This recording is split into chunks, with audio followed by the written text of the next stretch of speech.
அனைவருக்கும் வணக்கம். நான் உங்கள் உதயா. இன்னைக்கு நம்ம சேனல்ல கேக் க்ரீம் எப்படி பண்ணுறதுன்னு பார்க்கலாம்.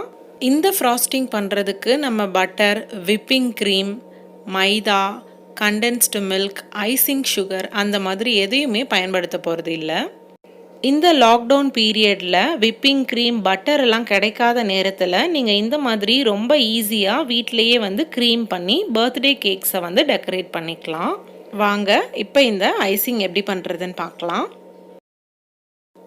ஒரு பவுலில் 2 முட்டையோட வெள்ளை கருவை எடுத்துக்கிறேன். இது கூடவே 1 டீஸ்பூன் லெமன் ஜூஸ் சேர்த்துக்கிறேன். இப்போது இது ரெண்டுத்தையும் சேர்த்து நல்லா பீட் பண்ணிக்கலாம். பீட் பண்ணுறதுக்கு உங்ககிட்ட எலக்ட்ரிக் பீட்டர் இல்லைன்னா நீங்கள் ஒரு விஸ்க்கு பயன்படுத்தி இதை நல்லா பீட் பண்ணிக்கலாம்.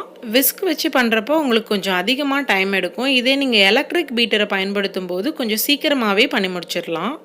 இன்றைக்கி நான் எலக்ட்ரிக் பீட்டரை தான் பயன்படுத்த போகிறேன். நீங்கள் எலக்ட்ரிக் பீட்டர் இல்லைனா விஸ்க் இது ரெண்டுத்தில் எதை வேணால் பயன்படுத்திக்கலாம். இப்போது இந்த முட்டையோட வெள்ளை கருவையும் லெமன் ஜூஸையும் சேர்த்து ஒரு 5 நிமிஷம் நல்லா பீட் பண்ணிக்கலாம்.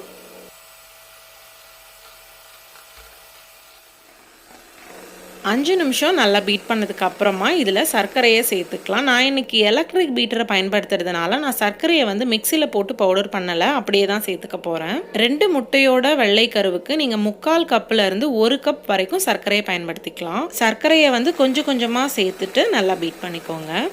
இதே நீங்கள் விஸ்கை பயன்படுத்துகிறப்போ சர்க்கரையை அப்படியே சேர்க்காமல் மிக்சியில் போட்டு நல்லா பவுடர் பண்ணிவிட்டு அதுக்கப்புறமா சேர்த்துக்கோங்க. அப்போ தான் உங்களுக்கு பீட் பண்ணுறதுக்கு நல்லா ஈஸியாக இருக்கும். இதில் நாம் லெமன் ஜூஸ் சேர்த்துருக்கிறதுனால உங்களுக்கு முட்டையோட ஸ்மெல்லே வராது, ரொம்ப நல்லாயிருக்கும். நான் இப்போ எல்லா சர்க்கரையுமே சேர்த்துட்டேன். இடையில பீட் பண்ணுறதை நிறுத்திட்டு ஒரு ஸ்பேச்சுலா வச்சு இந்த ஓரங்களை எடுத்து விட்டுட்டு அதுக்கப்புறமா நல்லா பீட் பண்ணிக்கோங்க. தொடர்ந்து இதை பீட் பண்ணிகிட்டே இருந்தீங்கன்னா நல்லா திக்கான ஒரு கன்சிஸ்டன்சி வரும். இப்போ நம்ம விப்பிங் க்ரீம் பண்ணும்போது ஸ்டிஃபான பீக் வரும் இல்லையா, அந்த மாதிரி வரும். பாருங்கள், இப்போது நல்லா இதோட கன்சிஸ்டன்சி மாறிடுச்சு. இந்த மாதிரி கன்சிஸ்டன்சி வர வரைக்கும் நீங்கள் நல்லா பீட் பண்ணணும். இந்த கன்சிஸ்டன்சி வரதுக்கு எனக்கு கிட்டத்தட்ட ஒரு 15 நிமிஷம் ஆச்சு. இதே நீங்கள் விஸ்க்கு பயன்படுத்துகிறப்போ நிச்சயமாக ஒரு அரை மணி நேரமாவது ஆகும். இப்போது ஃப்ராஸ்டிங் ரெடி ஆகிடுச்சு.